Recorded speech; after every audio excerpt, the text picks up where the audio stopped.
Hi everyone, welcome back to grow Malayalam. ഒരു സ്റ്റോക്കിന്റെ P historical ആവറേജിലേക്ക് തിരിച്ചു വന്നെന്ന് കരുതി അത് ചീപ്പാണെന്ന് പറയുന്നത് എപ്പോഴും കറക്റ്റ് അല്ല. കാരണം വാല്യൂഷൻ എന്ന് മാർക്കറ്റ് ഇന്ന് ആ സ്റ്റോക്കിന് എത്ര പേ ചെയ്യാൻ റെഡിയാണ് എന്നുള്ളതാണ് ഇവിടെ കാണിക്കുന്നത്. എന്നാൽ കമ്പനിയുടെ ഗ്രോത്ത് സെയിം സ്പീഡിൽ തന്നെ ഫ്യൂച്ചറിൽ കണ്ടിന്യൂ ചെയ്യുന്നുള്ളത് നമുക്ക് വാല്യൂഷൻ നോക്കി ഇവിടെ മനസ്സിലാക്കാൻ വേണ്ടിയിട്ട് സാധിക്കില്ല. അപ്പൊ അതുകൊണ്ട് തന്നെയാണ് ഇപ്പൊ സെയിം വാല്യൂഷനിൽ ട്രേഡ് ചെയ്യുന്ന രണ്ട് കമ്പനീസിൽ ഒരെണ്ണം നല്ല ഇൻവെസ്റ്റ്മെന്റ് ആയിരിക്കാം, മറ്റൊരു നല്ല ഇൻവെസ്റ്റ്മെന്റ് ആയിരിക്കില്ല. അപ്പം ഇന്നത്തെ വീഡിയോയിൽ നമ്മൾ ഹിസ്റ്റോറിക്കൽ വാല്യൂഷന് അടുത്ത് എത്തിയിട്ടുള്ള ചില കമ്പനീസ് ആണ് നോക്കാൻ പോകുന്നത്. അപ്പം നമ്മൾ അവരുടെ പി മാത്രമല്ല നോക്കുന്നത്, നമ്മൾ ഇന്ന് അവരുടെ ബിസിനസ് എങ്ങനെയാണ് പെർഫോം ചെയ്തത് എന്നുള്ളത് നമ്മൾ നോക്കുന്നതായിരിക്കും. ഗ്രോത്ത് എത്ര സ്ട്രോങ് ആണ്, അതിൽ കറന്റ് വാല്യൂഷനിൽ ഈ ഒരു സ്റ്റോക്ക് നല്ല ബൈങ് ഓപ്പർച്യൂണിറ്റി ആണോ എന്നുള്ളത് കൂടി നമ്മൾ നോക്കുന്നതായിരിക്കും. സോ ഇന്നത്തെ നമ്മുടെ ഫസ്റ്റ് കമ്പനി വളരെ ഇൻട്രസ്റ്റിംഗ് ആണ്. കാരണം EV റവല്യൂഷനിൽ ഇമ്പോർട്ടൻ്റ് ആണ്, എന്നാൽ അധികം ഡിസ്കസ് ചെയ്യാത്ത സെഗ്മെന്റിലാണ് ഇത് പ്രവർത്തിക്കുന്നത്. ഇപ്പൊ എൻഡ്യൂറൻസ് പോലത്തെ കമ്പനികൾ എല്ലാ ടൂ വീലർ അതുപോലെ പാസഞ്ചർ വെഹിക്കിളും ക്രിട്ടിക്കൽ കോമ്പൗണ്ട്സ് സപ്ലൈ ചെയ്യുന്നുണ്ട്. അപ്പൊ ഇവരുടെ ബിസിനസ് സ്ട്രോങ് ആണ്, ഗ്രോത്ത് ഇവിടെ ഇംപ്രൂവ് ചെയ്യുന്നുണ്ട്. എന്നാൽ ഇവിടുത്തെ ചോദ്യം വരുന്ന ഇതാണ്, കറന്റ് വാല്യൂഷൻ ഫ്യൂച്ചർ ഗ്രോത്തിന് ജസ്റ്റിഫൈ ചെയ്യുന്നുണ്ടോ എന്നുള്ളതാണ്. സ്റ്റോക്ക് നിലവിൽ ഏകദേശം 43x നെറ്റ് പ്രോഫിറ്റിലാണ് ട്രേഡ് ചെയ്യുന്നത്. അപ്പൊ ഇത് ഏകദേശം ഓഗസ്റ്റ് 2020 ലെവലിന്റെ അടുത്താണ്. എന്നാൽ അതിനു മുമ്പ് നമുക്ക് ബിസിനസ് ഒരു സിമ്പിൾ എക്സാമ്പിൾ വെച്ചിട്ടൊന്ന് മനസ്സിലാക്കാം. ഇപ്പം ഏത്തർ എനർജി പോലത്തെ ഒരു ഇലക്ട്രിക് ടൂ വീലർ കമ്പനിക്ക് പുതിയ മോഡലിനായിട്ട് കസ്റ്റം ബ്രേക്കിംഗ്, സസ്പെൻഷൻ അല്ലെങ്കിൽ അലൂമിനിയം കോമ്പൗണ്ട്സ് വേണമെങ്കിൽ എൻഡുറൻസ് വെറും റെഡിമെയ്ഡ് പാർട്സ് മാത്രമല്ല ഇവിടെ സപ്ലൈ ചെയ്യുന്നത്. ഇവിടെ കമ്പനി OEMമായിട്ട് കൊളാബറേറ്റ് ചെയ്ത് കോമ്പൗണ്ട്സ് ഡിസൈൻ ചെയ്യും, ടെസ്റ്റ് ചെയ്യും, എന്നിട്ട് ലാർജ് സ്കെയിലിൽ മാനുഫാക്ചർ ചെയ്യും. അപ്പോൾ ഇവിടെ ബിസിനസ് മിക്സ് നോക്കുമ്പോൾ കമ്പനിയുടെ റവന്യൂന്റെ 70% അലൂമിനിയം ഡൈകാസ്റ്റിംഗ് അതുപോലെ സസ്പെൻഷൻ പ്രൊഡക്ട്സ് എന്നാണ് വരുന്നത്. എന്നാൽ ഇപ്പോൾ കഴിഞ്ഞ കുറച്ച് ക്വാർട്ടേഴ്സിലായിട്ട് സെയിൽസ് ഗ്രോത്ത് കുറച്ച് സ്ലഗിഷ് ആണ്. എന്നാൽ Q4 FY26 growth almost year over year 38% കൂടി. അവരുടെ ഇന്ത്യൻ ബിസിനസ്സും ഏകദേശം 31.1% വളർന്നു. യൂറോപ്പ് ബിസിനസ്സും സ്ട്രോങ് ഗ്രോത്ത് ഇവിടെ റിപ്പോർട്ട് ചെയ്തിട്ടുണ്ട്. എന്നാൽ ഇവിടെ അക്വിസിഷൻസ് എഫക്ട് ഇമ്പോർട്ടന്റ് ആണ്. FY26 യൂറോപ്യൻ റവന്യൂ 45.4% വളർന്ന് ഏകദേശം 4012 കോടിയായി. അപ്പൊ ഇതിന് മെയിൻ കാരണം ജർമ്മനി ബെസ്റ്റ് ഓഫർലി ഗ്രൂപ്പിന്റെ കൺസോൾട്ടേഷൻ ആണ്. അക്വിസിഷൻ അതിൽ ടൂളിംഗ് റവന്യൂ ഒഴിച്ചാൽ യൂറോപ്പിന്റെ ഓർഗാനിക് ഗ്രോത്ത് ഏകദേശം 7.4% ആണ്.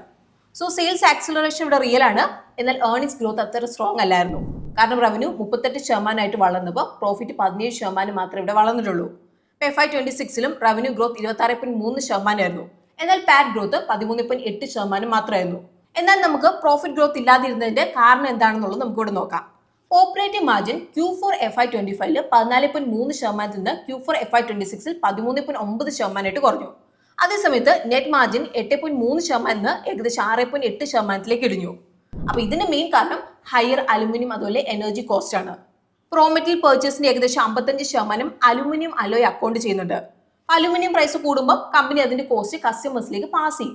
അപ്പൊ അതുകൊണ്ട് തന്നെ റവന്യൂ ഇവിടെ കൂടും, എന്നാൽ എബിറ്റ അതേ പ്രൊപ്പോർഷൻ തന്നെ ഇവിടെ കൂടില്ല. അപ്പൊ ഇതിന്റെ റിസൾട്ട് എന്താണ്? മാർജിൻസ് ഡൈല്യൂട്ട് ആകാം. അപ്പൊ ഇതിന്റെ കൂടെ പുതിയ പ്ലാൻസും പ്രൊഡക്ഷൻ ലൈൻസും വന്നതുകൊണ്ട് ഡിപ്രീസിയേഷൻ ഇവിടെ കൂടിയിട്ടുണ്ട്. അപ്പൊ ഇവിടെ ഇനീഷ്യൽ സ്റ്റേജിൽ യൂട്ടിലൈസേഷൻ കുറവായതുകൊണ്ട് സെയിൽസ് ഗ്രോത്ത് സ്ട്രോങ് ആയാലും ഏർണിംഗ്സ് ഗ്രോത്ത് അത്ര സ്ട്രോങ് ആയിട്ട് വരാൻ ഇവിടെ ചാൻസ് ഇല്ല. ഇപ്പോൾ ഗ്രോത്ത് ഔട്ട്ലുക്ക് നമ്മൾ നോക്കുമ്പോൾ നിലവിൽ ഓർഡർ ബുക്ക് എക്സിക്യൂഷൻ നല്ലപോലെ നടന്നാൽ 2028 ഫൈനാൻഷ്യൽ വരെ ഒരു വർഷം മാക്സിമം ഏകദേശം 3500 കോടി റവന്യൂ ജനറേറ്റ് ചെയ്യാനുള്ള വിസിബിലിറ്റി ഉണ്ട്. ഇതിന്റെ ഒപ്പം കമ്പനി 5100 കോടി മൂല്യമുള്ള RFQ പൈപ്പ് ലൈനിൽ ബിഡിംഗ് ഉണ്ട്. അതിൽ 5500 കോടിയിലധികം ബിസിനസ് അടുത്ത 12 മുതൽ 18 മാസത്തിലുള്ള ഓർഡേഴ്സ് ആയിട്ട് കൺവേർട്ട് ആകുമെന്നാണ് ഇവിടെ കമ്പനി പ്രതീക്ഷിക്കുന്നത്. അപ്പോൾ കഴിഞ്ഞ 5 വർഷത്തിൽ EPS ഏകദേശം 2.5 ഇരട്ടി വളർന്നു. എന്നാൽ വാല്യൂഷൻ മൾട്ടിപ്പിൾസിൽ വലിയ മാറ്റം ഇവിടെ ഉണ്ടായില്ല. അതുകൊണ്ട് തന്നെ ഫ്രഷ് സെയിൽസ് ആക്സിലറേഷൻ ഉണ്ടായിട്ടും സ്റ്റോക്ക് ഇപ്പോഴും അവരുടെ ഹിസ്റ്റോറിക്കൽ മീഡിയം വാല്യൂഷന്റെ അടുത്ത്, അതായത് ഏകദേശം 40x P-ലാണ് ഇവിടെ ട്രേഡ് ചെയ്യുന്നത്. ഇനിയിപ്പം കറന്റ് വാല്യൂഷൻ ജസ്റ്റിഫൈ ചെയ്യാനായിട്ട് പ്രോഫിറ്റ് ഗ്രോത്ത് സെയിൽസ് ഗ്രോത്തിന്റെ അടുത്ത് വരണം. ഓവറോൾ ഇവിടെ മാർജിൻസ്, ഡിപ്രീസിയേഷൻ, യൂറോപ്പിലെ ഓർഗാനിക് ഗ്രോത്ത്, പിന്നെ പുതിയ കപ്പാസിറ്റീസിന്റെ യൂട്ടിലൈസേഷൻ എല്ലാം നമ്മൾ ക്ലോസ് ആയിട്ട് തന്നെ ട്രാക്ക് ചെയ്യേണ്ടതായിട്ട് ഇവിടെ വരും. ഇനി നമ്മുടെ അടുത്ത കമ്പനി പെപ്സിക്കോന്റെ ബെവറേജസ് മാനുഫാക്ചർ ചെയ്യും, ബോട്ടിൽ ചെയ്യും, ഡിസ്ട്രിബ്യൂട്ട് ചെയ്യുന്ന ലോകത്തിലെ ഏറ്റവും വലിയ ഫ്രാഞ്ചൈസിൽ ഒന്നാണ്. അതാണ് വരുൺ ബെവറേജസ് ലിമിറ്റഡ്. സ്റ്റോക്ക് നിലവിൽ ഏകദേശം 43x P-ലാണ് ട്രേഡ് ചെയ്യുന്നത്. ഇത് റഫ്ലി 2020 ജൂലൈ ഓഗസ്റ്റ് ലെവലിന്റെ അടുത്താണ്. ബിസിനസ് നമുക്ക് സിമ്പിൾ ടേംസിൽ മനസ്സിലാക്കാം. ഇപ്പോൾ വരുൺ ബെവറേജസ് പെപ്സിക്കോയുടെ പ്രൊഡക്ട്സ് ബോട്ടിൽ ചെയ്യുന്നത് മാത്രമല്ല, കമ്പനി മൊത്തം വാല്യൂ ചെയിൻ ഇവിടെ ഹാൻഡിൽ ചെയ്യുന്നുണ്ട്. മാനുഫാക്ചറിങ്ങും വെയർഹൌസിംഗും മുതൽ ഡിസ്ട്രിബ്യൂട്ടർ മാനേജ്മെന്റും ലാസ്റ്റ് മൈൽ ഡെലിവറി വരെ. വരുൺ ബെവറേജസ് ഇന്ത്യയിൽ പെപ്സിക്കോ സെല്ല് ചെയ്യുന്ന ബെവറേജസിൽ 90%-ലധികം വോളിയം ബോട്ടിൽ ചെയ്യും, ഡിസ്ട്രിബ്യൂട്ട് ചെയ്യുന്നുണ്ട്.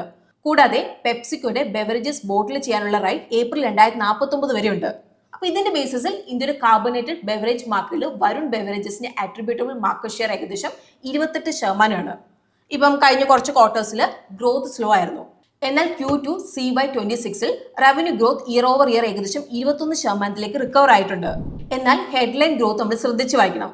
Q2 CY25 അൺസീസണൽ റെയിൻസ് കാരണം ഇന്ത്യൻ വോളിയൂംസ് 7.1% ഇടിഞ്ഞു. അതുകൊണ്ട് കറന്റ് ക്വാർട്ടറിലെ ഗ്രോത്ത് ഈസി ബേസിന്റെ ബെനിഫിറ്റ് ഇവിടെ കിട്ടിയായിരുന്നു. 2 ഇയർ ബേസിസിൽ Q2 ഇന്ത്യൻ വോളിയം CAGR ഏകദേശം 3.1% കൂടാതെ റവന്യൂ 21% വളർന്നപ്പോൾ പ്രോഫിറ്റ് ഗ്രോത്ത് ഏകദേശം 15% മാത്രമായിരുന്നു. അപ്പൊ മെയിൻ റീസൺ ആഫ്രിക്ക ബിസിനസിന്റെ കൺസോൾട്ടേഷൻ ആണ്, പ്രത്യേകിച്ച് സൗത്ത് ആഫ്രിക്ക ബേസ്ഡ് ട്വിസ. അപ്പൊ ഈ ബിസിനസിന്റെ മാർജിൻ ഇന്ത്യൻ ബിസിനസിനെ കമ്പയർ ചെയ്യുമ്പോൾ കുറവാണ്. അതുകൊണ്ട് ആഫ്രിക്കൻ ബിസിനസ് കൺസോളിഡേറ്റ് ചെയ്തപ്പോൾ ഓവറോൾ കമ്പനി മാർജിൻസിൽ പ്രഷർ വന്നു. അതുകൊണ്ടാണ് കൺസോളിഡേറ്റ് എബിറ്റ മാർജിൻ 23 മുതൽ 24% റേഞ്ചിലേക്ക് സ്റ്റക്ക് ആയിട്ട് നിന്നത്. എന്നാൽ ഇന്ത്യയിലെ പെർ കേസ് റിയലൈസേഷൻ ചെറുതായിട്ട് ഇവിടെ കുറഞ്ഞു. ക്യാമ്പ് കോളയുടെ ലോവർ പ്രൈസിനും വലിയ പാക്സിനെയും കോമ്പീറ്റ് ചെയ്യാനായിട്ട് VBL ചില പാക്ക് സൈസ് വലുതാക്കി. അപ്പൊ ഇത് വോളിയം കൂട്ടും, പക്ഷേ റിയലൈസേഷനും മാർജിൻസും ഇവിടെ കുറയ്ക്കാനുള്ള ചാൻസ് ഉണ്ട്. അപ്പൊ നെറ്റ് മാർജിൻ ഇംപ്രൂവ് ചെയ്തിട്ടുണ്ട്, പക്ഷെ അത് ഫുള്ളി ഓപ്പറേഷണൽ ഇംപ്രൂവ്മെന്റ് അല്ല. ക്വാളിഫൈഡ് ഇൻസ്റ്റിറ്റ്യൂഷൻ പ്ലേസ്മെന്റ് കഴിഞ്ഞ് ഡെറ്റ് റീപേയ്മെന്റ് നടന്നുകൊണ്ട് ഇൻട്രസ്റ്റ് കോസ്റ്റ് നല്ലപോലെ ഇവിടെ കുറഞ്ഞു. അപ്പൊ അതിൻ്റെ കൂടെ ഫോറക്സ് ഗെയിൻസും ഇൻവെസ്റ്റ്മെന്റ് സെയിൽസും അതർ ഇൻകത്തിന് ഇവിടെ സപ്പോർട്ട് ചെയ്തു. ഹെവി ക്യാപെക്സ് കാരണം ഡിപ്രീസിയേഷൻ കൂടി. അതേസമയത്ത് fixed asset turn over 1.9x നിന്ന് 1.2x കുറഞ്ഞു. അതുപോലെ ROCയും 30% നിന്ന് 20% ഇവിടെ കുറഞ്ഞു. അപ്പോൾ മുമ്പ് 70 to 80x വാല്യൂഷൻ ജസ്റ്റിഫൈ ചെയ്യാൻ ഏർണിംഗ്സ് ഗ്രോത്ത് നിയർലി 30%, ROC 25% അധികം ഉണ്ടായിരുന്നു. ഇപ്പം കഴിഞ്ഞ 12 മാസത്തെ പ്രോഫിറ്റ് ഗ്രോത്ത് ഏകദേശം 14% മാത്രമാണ്. അതിലൂടെ ROC ഇവിടെ ഡിക്ലൈൻ ചെയ്തിട്ടുണ്ട്. അപ്പൊ അതുകൊണ്ട് തന്നെ same 70 to 80x valuation multiple ഇപ്പം ജസ്റ്റിഫൈ ചെയ്യുന്നത് ബുദ്ധിമുട്ടാണ്. ഇപ്പൊ ക്യാഷ് കൺവേർഷനും വീക്കാണ്. H1 cash flow from operations 1.1% ഇവിടെ ഇടിഞ്ഞു. അതേസമയത്ത് പ്രോഫിറ്റ് ബിഫോർ ടാക്സ് 16% വളർന്നു. മെയിൻ റീസൺ ഇൻവെന്ററി ബിൽഡപ്പ് ആണ്. Management double digit volume growth പ്രതീക്ഷിക്കുന്നുണ്ട്. എന്നാൽ എബിറ്റ മാർജിൻ ഗൈഡൻസ് 21 മുതൽ 22% ആണ്. ഇത് കറന്റ് ലാസ്റ്റ് 12 മന്ത്സ് മാർജിൻസ് ആയ ഏകദേശം 23%-നേക്കാളും കുറവാണ്. എന്നാൽ വാല്യൂഷൻ ജസ്റ്റിഫൈ ചെയ്യാൻ Indian growth, African margins, asset utilisation അതിൽ ക്യാഷ് കൺവേർഷൻ ഇംപ്രൂവ് ചെയ്യേണ്ടതായിട്ട് ഇവിടെയുണ്ട്. അപ്പം ക്യാമ്പലറ്റ് പ്രൈസിംഗ് പ്രഷർ, റിയലൈസേഷൻ കംപ്രഷൻ, അതിൽ സാംബിയ DRC എക്സിക്യൂഷൻ എല്ലാം മെയിൻ റിസ്ക് ആണ്. ഇനി നമ്മുടെ അടുത്ത കമ്പനി ഇന്ത്യയുടെ മാസീവ് ഗ്രോത്ത് തീംസിലൊന്ന് പവർ ഇൻഫ്രാസ്ട്രക്ചർ ഡയറക്ട് ബെനിഫിഷ്യറി ആണ്. കൂടാതെ കമ്പനിയുടെ ഓർഡർ ബുക്കും വളരെ വലുതാണ്. എന്നാൽ മാർക്കറ്റ് ഒരു ഗ്രോത്ത് സ്റ്റോറിക്ക് വലിയ പ്രീമിയം വാല്യൂഷൻ കൊടുക്കുമ്പോൾ ചെറിയ എക്സിക്യൂഷൻ മിസ്സായാൽ പോലും റിട്ടേൺസിനെ ഇവിടെ ബാധിക്കാം. അതുകൊണ്ട് തന്നെ ഈ ഒരു ഗ്രോത്തിന്റെ പിന്നിലുള്ള ആക്ച്വൽ ഏർണിംഗ്സ് എത്ര സ്ട്രോങ് ആണെന്നുള്ളത് നോക്കേണ്ടത് വളരെ ഇമ്പോർട്ടൻ്റ് ആയിട്ടുള്ള കാര്യമാണ്. അതാണ് Adani energy solutions limited. Stock നിലവിൽ ഏകദേശം 67x P-ന്റെ അടുത്താണ് ട്രേഡ് ചെയ്യുന്നത്. അപ്പോൾ ഇത് 2021 ഏർലി പീരീഡിൽ ഉണ്ടായത് വാല്യൂഷൻ മൾട്ടിപ്പിളിന്റെ അടുത്ത ലെവലിലാണ്. അപ്പോൾ ബിസിനസ് നമുക്കൊരു സിമ്പിൾ എക്സാമ്പിൾ വെച്ച് മനസ്സിലാക്കാം. ഇപ്പോൾ ഒരു സ്റ്റേറ്റ് ഡിസ്കോമിന് പവർ തെഫ്റ്റ് കുറയ്ക്കാൻ, റോങ് ബില്ലിംഗ് ഒഴിവാക്കാൻ, ഡിലേഡ് കളക്ഷൻസ് ഇംപ്രൂവ് ചെയ്യാൻ സ്മാർട്ട് മീറ്റേഴ്സ് ഇൻസ്റ്റാൾ ചെയ്യണമെന്ന് വിചാരിക്കാം. അപ്പം ഈ ഒരു കമ്പനി മീറ്റർ ഡിപ്ലോയ്മെന്റ് മുതൽ ഡേറ്റ ഇൻഫ്രാസ്ട്രക്ചർ, ബില്ലിംഗ് ഇന്റഗ്രേഷൻ വരെ കംപ്ലീറ്റ് സൊല്യൂഷൻസ് ഇവിടെ നൽകും. Company high voltage transmission lines operate ചെയ്യുകയും റീറ്റെയിൽ ഇലക്ട്രിസിറ്റി ഡിസ്ട്രിബ്യൂട്ട് ചെയ്യുകയും സ്മാർട്ട് മീറ്റേഴ്സ് ഇൻസ്റ്റാൾ ചെയ്യുകയും എനർജി സൊല്യൂഷൻ പ്ലാറ്റ്ഫോം വഴി കൊമേഴ്ഷ്യൽ കസ്റ്റമേഴ്സിന് പവർ സപ്ലൈ മാനേജ് ചെയ്യുകയും ചെയ്യും. ഇത് ഇന്ത്യയിലെ ഏറ്റവും വലിയ പ്രൈവറ്റ് ട്രാൻസ്മിഷൻ ഓപ്പറേറ്റർ ആണ്. ഏകദേശം 27,949 കിലോമീറ്റർ പവർ ലൈൻസോടെ. ഇപ്പം കഴിഞ്ഞ കുറച്ച് ക്വാർട്ടേഴ്സിൽ കാലാവസ്ഥ അതുപോലെ തന്നെ മഴ കാരണം ഗ്രോത്ത് താരതമ്യം കുറവായിരുന്നു. എന്നാൽ Q1 FY27 ടോട്ടൽ റവന്യൂ ഏകദേശം 42% വളർന്നു. ഇപ്പോൾ ഗ്രോത്തിന്റെ മെയിൻ ഫാക്ടേഴ്സ് പുതിയതായിട്ട് കമ്മീഷൻ ചെയ്തിട്ടുള്ള transmission projects, smart metre role out, പിന്നെ എനർജി സൊല്യൂഷൻ ബിസിനസ് ആണ്. പക്ഷേ ഹെഡ്ലൈൻ ഗ്രോത്ത് കുറച്ച് കെയർഫുൾ ആയിട്ട് തന്നെ നമ്മളിവിടെ വായിക്കണം. ഇപ്പോൾ എനർജി സൊല്യൂഷൻ ഡിവിഷന്റെ റവന്യൂ 18 കോടിയിൽ നിന്ന് 1839 കോടിയിലേക്ക് കൂടി. അപ്പോൾ ഇത് ടോട്ടൽ റവന്യൂവിന്റെ 20% അക്കൗണ്ട് ചെയ്യുന്നുണ്ട്. അപ്പോൾ അതിലും ഇമ്പോർട്ടൻ്റ് ആയിട്ട് കമ്പനിയുടെ ഓപ്പറേഷണൽ റവന്യൂയിൽ ഉണ്ടായ ടോട്ടൽ ഇൻക്രീസിന്റെ ഏകദേശം 73% ഈ ഒരു സെഗ്മെന്റിൽ നിന്നാണ് വന്നത്. അതുപോലെ എനർജി സൊല്യൂഷൻസിന്റെ ഏർണിംഗ്സിന്റെ വലിയൊരു ഭാഗം ഷോർട്ട് ടേം എക്സ്ചേഞ്ച് അതുപോലെ തന്നെ ബൈലാറ്ററൽ പവർ കോൺട്രാക്ട്സിൽ നിന്നാണ് വന്നത്. അപ്പം മാനേജ്മെന്റ് പറയുന്ന പോലെ ഹൈ സമ്മറി പവർ പ്രൈസസും ഡിലേഡ് മൺസൂണും ഈ ഒരു ക്വാർട്ടറിനെ സപ്പോർട്ട് ചെയ്തു. അപ്പം അതുകൊണ്ട് തന്നെ ക്വാർട്ടർ ടു ക്വാർട്ടർ മാർജിൻ വോളറ്റിലായിട്ട് തുടരാനുള്ള ചാൻസ് ഉണ്ട്. അപ്പം ഇതിന്റെ അർത്ഥം ഈ ഒരു ബിസിനസ് ഒഴിച്ചാൽ ഓപ്പറേഷണൽ ഗ്രോത്ത് ഏകദേശം 15% ആണെന്നാണ്. ഓപ്പറേറ്റിംഗ് മാർജിൻ 2022 ഫൈനാൻഷ്യലിൽ 37% കഴിഞ്ഞ 12 മാസത്തിൽ ഏകദേശം 30% കുറഞ്ഞിട്ടുണ്ട്. ഇപ്പോൾ മേജർ റീസൺ അക്കൗണ്ടിങ് ട്രീറ്റ്മെന്റ് ആണ്. അണ്ടർ കൺസ്ട്രക്ഷൻ ട്രാൻസ്മിഷനും സ്മാർട്ട് മീറ്റർ പ്രൊജക്റ്റിൽ നിന്നുള്ള റവന്യൂ ഓൾമോസ്റ്റ് കോസ്റ്റ് ബേസിസിൽ റെക്കഗ്നൈസ് ചെയ്യും. അപ്പം അതുകൊണ്ട് റിപ്പോർട്ടഡ് മാർജിൻസ് ഡൈല്യൂട്ട് ആവും. Q1 FY27 മാർജിൻസ് റിക്കവർ ചെയ്തു. Newly commission high margin assets operation ഫേസിലേക്ക് കയറി. ക്യാഷ് കൺവേർഷൻ ഒപ്റ്റിക്കലി സ്ട്രോങ് ആണ്. Cash flow from operations to operating profit ഏകദേശം 143%. പക്ഷെ ഇതിന്റെ മേജർ സപ്പോർട്ട് വർക്കിംഗ് ക്യാപിറ്റൽ മൂവ്മെന്റ്സിൽ നിന്നാണ് വന്നത്. അപ്പോൾ ക്ലോസ് ആയിട്ട് നോക്കിയാൽ കമ്പനിയുടെ അബ്സല്യൂട്ട് ഇൻട്രസ്റ്റ് കോസ്റ്റ് കണ്ടിന്യൂസ്ലി ഇവിടെ കൂടിക്കൊണ്ടിരിക്കുകയാണ്. ഇപ്പൊ ലാസ്റ്റ് 12 മന്ത് ബേസിസിൽ ഇൻട്രസ്റ്റ് കോസ്റ്റ് ഏകദേശം 3900 കോടിയാണ്. അത് കമ്മിയുടെ 3100 കോടി പ്രോഫിറ്റിനേക്കാളും കൂടുതലാണ്. അപ്പൊ അതുകൊണ്ട് ഫൈനാൻസ് കോസ്റ്റ് കൂടുന്ന ഒരു ഇമ്പോർട്ടന്റ് വാച്ച് പോയിന്റ് ആണ്. റിസീവബിൾസ് ടേൺ ഓവറും ഇവിടെ ഡിക്ലൈൻ ചെയ്തിട്ടുണ്ട്, മെയിൻലി EPC ബില്ലിങ്ങും അൺബിൽഡ് റവന്യൂ കാരണം. ഇപ്പൊ ഗ്രോത്ത് ഔട്ട്ലുക്കിൽ 71,779 കോടിയുടെ ട്രാൻസ്മിഷൻ പൈപ്പ് ലൈൻ ഉണ്ട്. അതുപോലെ 24.6 മില്യൺ സ്മാർട്ട് മീറ്റേഴ്സിന്റെ ഓർഡർ ബുക്കും ഉണ്ട്. ഇപ്പൊ മാനേജ്മെന്റ് 2027 ഫൈനാൻഷ്യലില് 21,000 മുതൽ 22,000 കോടിയുടെ ക്യാപെക്സ് ആണ് പ്ലാൻ ചെയ്യുന്നത്. അതുപോലെ ഏകദേശം 11,500 കോടിയുടെ എബിറ്റി. എന്നാൽ നമ്മളിവിടെ നോട്ട് ചെയ്യേണ്ട മെയിൻ ഫാക്ടേഴ്സ് ഉണ്ട്. FY26 കമ്മിയുടെ എബിറ്റ ചെറുതായിട്ട് കുറഞ്ഞിട്ടുണ്ട്. ഇപ്പോൾ ഡിസ്ട്രിബ്യൂഷൻ ലോസസ് 4.24% 5.16% കൂടി. അപ്പോൾ കമ്മിയുടെ റവന്യൂവിൽ ഓൾമോസ്റ്റ് 40% കോൺട്രിബ്യൂട്ട് ചെയ്യുന്ന സെഗ്മെന്റ് ആണിത്. അപ്പോൾ നിലവിൽ 67x വാല്യൂഷൻ ജസ്റ്റിഫൈ ചെയ്യാൻ project execution, receivable collection, energy solution, ബിസിനസിന്റെ ഏർണിംഗ് ക്വാളിറ്റി, പിന്നെ പ്രോഫിറ്റ് കൺവേർഷൻ, ഇതെല്ലാം നമ്മൾ ക്ലിയർ ഇംപ്രൂവ്മെന്റ് ഇവിടെ ഉണ്ടാവണം. ഇനി നമ്മുടെ അടുത്ത കമ്പനി ശില്പ മെഡിക്കെയർ ആണ്. ഇപ്പൊ നമ്പേഴ്സ് ഇൻട്രസ്റ്റിംഗ് ടേൺ അറൗണ്ട് ഇവിടെ കാണിച്ചിട്ടുണ്ട്. സെയിൽസ് വളരുന്നുണ്ട്, മാർജിൻസ് ഇംപ്രൂവ് ചെയ്തിട്ടുണ്ട്. പക്ഷെ എല്ലാ ടേൺ അറൗണ്ടും ഇൻവെസ്റ്റ്മെന്റ് ഓപ്പർച്യൂണിറ്റി ആവണമെന്നില്ല. മെയിൻ ചോദ്യം ഇതാണ്, ഈ ഒരു ഇംപ്രൂവ്മെന്റ് ബിസിനസിന്റെ ആക്ച്വൽ സ്ട്രെങ്ത് കൊണ്ടാണോ വരുന്നത്, അതോ ഇതൊരു ടെമ്പററി ഫേസ് മാത്രമാണോ? ഇപ്പൊ സ്റ്റോക്ക് നിലവിൽ ഇപ്പോൾ ഏകദേശം 50x ഏർണിംഗ്സിലാണ് ട്രേഡ് ചെയ്യുന്നത്. അപ്പോൾ ഇതവരെ 2021 ലെവലിന്റെ അടുത്താണ് ട്രേഡ് ചെയ്യുന്നത്. പക്ഷേ അതിനു മുമ്പ് ബിസിനസ് നമുക്കൊന്ന് മനസ്സിലാക്കാം. ഇപ്പോൾ ശില്പ മെഡിക്കെയർ ഗ്ലോബൽ ഫാർമ കമ്പനീസിന് വേണ്ടി മെഡിസിൻസ് ഡെവലപ്പ് ചെയ്യുകയും മാനുഫാക്ചർ ചെയ്യുകയും ചെയ്യുന്നുണ്ട്. അപ്പോൾ companies APIs, finish formulations, biologics, പിന്നെ കോംപ്ലക്സ് ഡ്രഗ് ഡെലിവറി പ്രൊഡക്ട്സിലാണ് വർക്ക് ചെയ്യുന്നത്. ഇപ്പോൾ Q1 FY27 റവന്യൂ മിക്സ് നോക്കിയാൽ APIs ഏകദേശം 47%, ഫോർമുലേഷൻസ് 42%, ബയോളജിക്സ് ഏകദേശം 11% കോൺട്രിബ്യൂട്ട് ചെയ്യുന്നുണ്ട്. അപ്പോൾ കഴിഞ്ഞ കുറച്ച് വർഷങ്ങളിൽ സെയിൽസ് ഗ്രോത്ത് താരതമ്യം ഇവിടെ സ്ലോ ആയിരുന്നു. കാരണം കമ്പനി ഹെവി ക്യാപെക്സ്, R&D, പിന്നെ റെഗുലേറ്ററി അപ്രൂവൽസിന്റെ ഫേസിലായിരുന്നു. എന്നാൽ കഴിഞ്ഞ 3 ക്വാർട്ടേഴ്സിൽ ഗ്രോത്ത് പിക്കപ്പ് ചെയ്തു. Q1 FY27 revenue year over year ഏകദേശം 45% വളർന്ന് 469 കോടിയായി.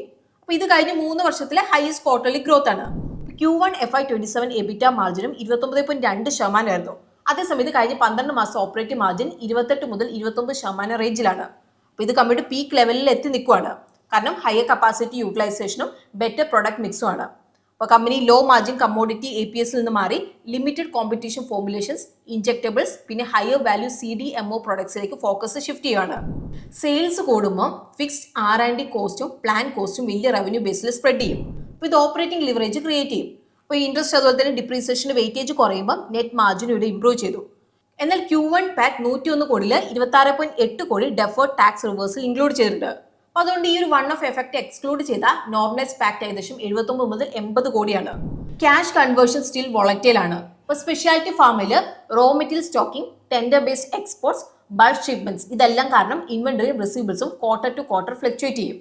ഇൻവെന്ററിയും റിസീവബിൾ ടേൺ ഓവറും ഇംപ്രൂവ് ചെയ്യുന്നുണ്ട്. പക്ഷേ cash flow from operations to operating profit conversion close ആയിട്ട് നമ്മൾ ട്രാക്ക് ചെയ്യേണ്ടതായിട്ട് വരും. പോസിറ്റീവ് സൈഡിൽ ROC 2023 ഫൈനാൻഷ്യലിൽ 3.4% ആയിരുന്നു. Q1 FY27 ഏകദേശം 18.3% ഇംപ്രൂവ് ചെയ്തിട്ടുണ്ട്. അപ്പോൾ ഇത് സപ്പോർട്ടായത് ഓപ്പറേറ്റിംഗ് ലിവറേജും ഡെറ്റ് റിഡക്ഷനും ആണ്. ഇപ്പോൾ മാനേജ്മെന്റ് ക്ലിയർ ഗൈഡൻസ് ഒന്നും ഇവിടെ നൽകിയിട്ടില്ല. അപ്പോൾ അതുകൊണ്ട് എക്സിക്യൂഷൻ ടൈമിൽ ക്ലോസ് ആയിട്ട് തന്നെ ട്രാക്ക് ചെയ്യേണ്ടതായിട്ട് വരും. അതേസമയത്ത് ഇന്ത്യാസിലെ റെമീഡിയേഷൻ ഇഷ്യൂസ് കാരണം ഓങ്കോളജി API ബിസിനസ്സും കുറേ നാളായിട്ട് 140 മുതൽ 150 കോടി ക്വാർട്ടർലി റേഞ്ചിൽ സ്റ്റക്ക് ആയിരുന്നു. സോ ഇവിടെ ഓവറോൾ നിലവിലെ 50x വാല്യുവേഷൻ ജസ്റ്റിഫൈ ചെയ്യാൻ launch time lines, formulation growth, cash conversion, പിന്നെ കപ്പാസിറ്റി യൂട്ടിലൈസേഷൻ, ഇതെല്ലാം കൺസിസ്റ്റന്റ് ആയിട്ട് ഇംപ്രൂവ്മെന്റും എക്സിക്യൂഷൻ ഡെലിവറി ചെയ്യേണ്ടതായിട്ട് വരും. ഇനി ഇന്നത്തെ നമ്മുടെ ഫൈനൽ കമ്പനി സൗത്ത് ഇന്ത്യയിലെ സ്ട്രോങ് പ്രസൻസ് ഉള്ളൊരു century old private sector bank ആണ്. അപ്പോൾ കമ്പനിയുടെ മെയിൻ ഫോക്കസ് MSMEs, ട്രേഡേഴ്സ്, പിന്നെ സെക്യൂർഡ് റീറ്റെയിൽ ലെൻഡിംഗ് ആണ്. അപ്പോൾ അതാണ് city union bank limited. Stock ഇപ്പോൾ ഏകദേശം 2x പ്രൈസ് ടു ബുക്കിലാണ് ട്രേഡ് ചെയ്യുന്നത്. ഇത് 5 years മുമ്പ് നമ്മൾ ഉണ്ടായിരുന്ന വാല്യുവേഷൻ മൾട്ടിപ്പിൾസിന്റെ ഓൾമോസ്റ്റ് സെയിം ലെവലിലാണ്. അപ്പം നമുക്ക് ഇവരുടെ ബിസിനസ് ഒന്ന് സിമ്പിൾ ആയിട്ട് മനസ്സിലാക്കാം. City union bank deposits collect ചെയ്യും. എന്നിട്ട് mainly MSMEs, small business, traders, agriculture, അതുപോലെ റീറ്റെയിൽ ബോറോവേഴ്സിന് ലോൺ നൽകും. ഇപ്പോൾ ബാങ്കിന് ഏകദേശം 1000 ബ്രാഞ്ചസ് ഉണ്ട്. അതിൽ മെജോറിറ്റി സൗത്ത് ഇന്ത്യയിലാണ് കോൺസെൻട്രേറ്റ് ചെയ്തേക്കുന്നത്. അപ്പോൾ ഇത് തമിഴ്നാട് മാത്രം തന്നെ ഏകദേശം 60% കോൺട്രിബ്യൂട്ട് ചെയ്യുന്നുണ്ട്. അപ്പോൾ കഴിഞ്ഞ കുറച്ച് ക്വാർട്ടേഴ്സിൽ 3 മെട്രിക്കിലും കൺസിസ്റ്റന്റ് ആക്സിലറേഷൻ കാണുന്നുണ്ട്. Total interest income, net interest income, പിന്നെ പാറ്റ് ഗ്രോത്തും. ഇപ്പം ലേറ്റസ്റ്റ് ക്വാർട്ടറിൽ ഗ്രോത്ത് നല്ലപോലെ കൂടിയിട്ടുണ്ട്. ഇപ്പോൾ Q1 FY27 ഇൻട്രസ്റ്റ് ഇൻകം ഏകദേശം 24% ഇയർ ഓവർ ഇയർ വളർന്നു. Net interest income 31%, net profit 25% year over year growth ഇവിടെ റിപ്പോർട്ട് ചെയ്തിട്ടുണ്ട്. അഡ്വാൻസസും 25% വളർന്ന് 67,645 കോടിയായിട്ടുണ്ട്. അതേസമയത്ത് ഡിപ്പോസിറ്റ് ഏകദേശം 21% വളർന്നത്. Net interest മാർജിനും Q1 FY27 3.54% 3.78% improve ആയി. അപ്പോൾ ഈ ഒരു ഇംപ്രൂവ്മെന്റ് മെയിൻ കാരണം ലോവർ ഡിപ്പോസിറ്റ് കോസ്റ്റ് ആണ്. അപ്പോൾ ഇത് 5.95% 5.56% ഇടിഞ്ഞു. ഇതിന്റെ ഒപ്പം ബാങ്ക് ടോട്ടൽ ഫണ്ട്സിൽ കൂടുതൽ പോർഷൻ ലോവർ ഈൽഡിംഗ് ഇൻവെസ്റ്റ്മെന്റ്സിനെക്കാളും ഹയർ ഈൽഡിംഗ് ലോൺസിലാണ് ഡിപ്ലോയ് ചെയ്തത്. ഇതിലൂടെ overall yield on funds improve ചെയ്യാൻ വേണ്ടിയിട്ട് ഇവിടെ കഴിഞ്ഞു. എന്നാൽ ഈൽഡ്സ് ഓൺ അഡ്വാൻസസ് മാർജിനലി കുറഞ്ഞു. അപ്പോൾ ഇതിന്റെ കാരണം ബെഞ്ച്മാർക്ക് റേറ്റ്സിന്റെ ബെനിഫിറ്റ് ഫ്ലോട്ടിംഗ് റേറ്റ് ബോറോവേഴ്സിലേക്ക് പാസ് ചെയ്തുകൊണ്ടാണ്. ബാങ്ക് ഈ ഒരു ഇമ്പാക്റ്റിന്റെ ഒരു പോർഷൻ ഗോൾഡ് ലോൺസ് ഫിക്സ് റേറ്റിലേക്ക് മാറ്റിക്കൊണ്ട് ഓഫ്സെറ്റ് ചെയ്തു. അപ്പോൾ CASA ratio, current account savings account ratio 27.3% നിന്ന് 26.6% ഇടിഞ്ഞു. അപ്പോൾ current account savings account deposit absolute ടേംസിൽ വളരുന്നുണ്ട്. പക്ഷേ ടേം ഡിപ്പോസിറ്റ്സ് ആണ് വേഗത്തിൽ വളർന്നത്. ഹയർ ഇൻട്രസ്റ്റ് റേറ്റ് കിട്ടുന്നതുകൊണ്ട് കസ്റ്റമേഴ്സ് ഫിക്സ്ഡ് ഡിപ്പോസിറ്റ് പ്രിഫർ ചെയ്യുന്നത്. അപ്പോൾ ഇത് ഫ്യൂച്ചറിൽ ഫണ്ടിംഗ് കോസ്റ്റിന് ഒരു വാച്ച് പോയിന്റ് ആണ്. അസറ്റ് ക്വാളിറ്റിയിൽ സ്ട്രോങ് ഇംപ്രൂവ്മെന്റ് ആണ് കണ്ടത്. ഗ്രോസ് NPA FY25 3.09% ആയിരുന്നു. Q1 FY27 1.73% കുറഞ്ഞു. Net NPA 0.61%.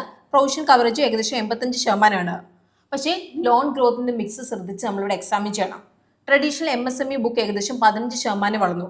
Sequential ബേസിസിൽ almost flat ആയിരുന്നു. അതേസമയത്ത് gold loans 56%, commercial real estate 40%, large industry services loans 29% വളർന്നത്. അതായത് റീസെന്റ് ആക്സലറേഷന്റെ മേജർ ഡ്രൈവർ മെയിൻ MSME ഫ്രാഞ്ചൈസിന് പുറത്തുള്ള സെഗ്മെന്റ്സ് നിന്നാണ് ഇവിടെ വന്നത്. ഇപ്പോൾ ക്യാപിറ്റൽ ആഡിക്വസി റേഷ്യോ 23.1% നിന്ന് 21.73% കുറഞ്ഞു. മെയിൻലി റാപ്പിഡ് ലോൺ ഗ്രോത്ത് കാരണം റിസ്ക് വെയ്റ്റഡ് അസറ്റ്സ് ഇൻക്രീസ് ചെയ്തുകൊണ്ടാണ്. ഇപ്പോൾ മാനേജ്മെന്റ് 15 മുതൽ 18% ക്രെഡിറ്റ് ഗ്രോത്ത് ഇവിടെ പ്രതീക്ഷിക്കുന്നുണ്ട്. പക്ഷേ നെറ്റ് ഇൻട്രസ്റ്റ് മാർജിൻ ഗൈഡൻസ് 3.65% മുതൽ 3.7% അപ്പോൾ ഇത് നിലവിലെ 3.78%-നേക്കാളും കുറച്ച് കുറവാണിത്.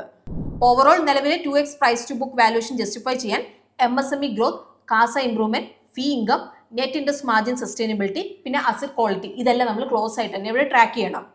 ഇപ്പോൾ ഗോൾഡ് ലോൺ കോൺസെൻട്രേഷനും നോൺ കോർ സെഗ്മെന്റ് എന്നുള്ള ഫാസ്റ്റ് ഗ്രോത്തും മെയിൻ വാച്ച് പോയിന്റ്സ് ആണ് ഇവിടെ. സോ ഓവറോൾ ഇവിടെ എല്ലാ കമ്പനിയിലും ഒരു കോമൺ ലെസൺ ഉണ്ട്. ജസ്റ്റ് നല്ലൊരു കമ്പനി കണ്ടെത്തിയത് കൊണ്ട് മാത്രം ഇവിടെ കാര്യമില്ല. ശരിയായ ടൈമിൽ ശരിയായ ഓപ്പർച്യൂണിറ്റി കണ്ടെത്താനും ഈക്വലി ഇമ്പോർട്ടൻ്റ് ആയിട്ടുള്ള കാര്യമാണ്. ഇനിയിപ്പം നിങ്ങൾക്കായിട്ടുള്ള ചോദ്യം ഇതാണ്, ഇന്ന് നമ്മൾ ഡിസ്കസ് ചെയ്ത ഈ 5 കമ്പനീസിൽ ഏതാണ് നിങ്ങൾക്ക് കൂടുതൽ പ്രോമിസിംഗ് ആയിട്ട് തോന്നിയത്? അപ്പോൾ എന്തുകൊണ്ടാണ് എന്നുള്ളത് കൂടി നിങ്ങൾക്ക് താഴെ കമന്റ് ചെയ്യാവുന്നതാണ്. ഇനിയിപ്പം നിങ്ങൾക്ക് വേറെ ഏതെങ്കിലും ഒരു സെക്ടറോ അല്ലെങ്കിൽ സ്റ്റോക്ക് ഇതുപോലെ ഡീപ്പായിട്ട് നമ്മൾ അനലൈസ് ചെയ്യണമെന്നുണ്ടെങ്കിൽ അത് നിങ്ങൾക്ക് താഴെ കമന്റ്സ് നമ്മളോട് ഷെയർ ചെയ്യാവുന്നതാണ്. ഇന്നത്തെ വീഡിയോ നമ്മൾ എഡ്യൂക്കേഷണൽ പർപ്പസിനായിട്ട് കവർ ചെയ്താണ്. ഇതൊരു ബയോ സെൽ റെക്കമെൻഡേഷൻ അല്ല. സോ നമുക്ക് പുതിയൊരു വീഡിയോ ആയിട്ട് ഗ്രോ മലയാളം ചാനലിലൂടെ വീണ്ടും കാണാം. അതുവരെ take care, happy investing and bye from Rincy.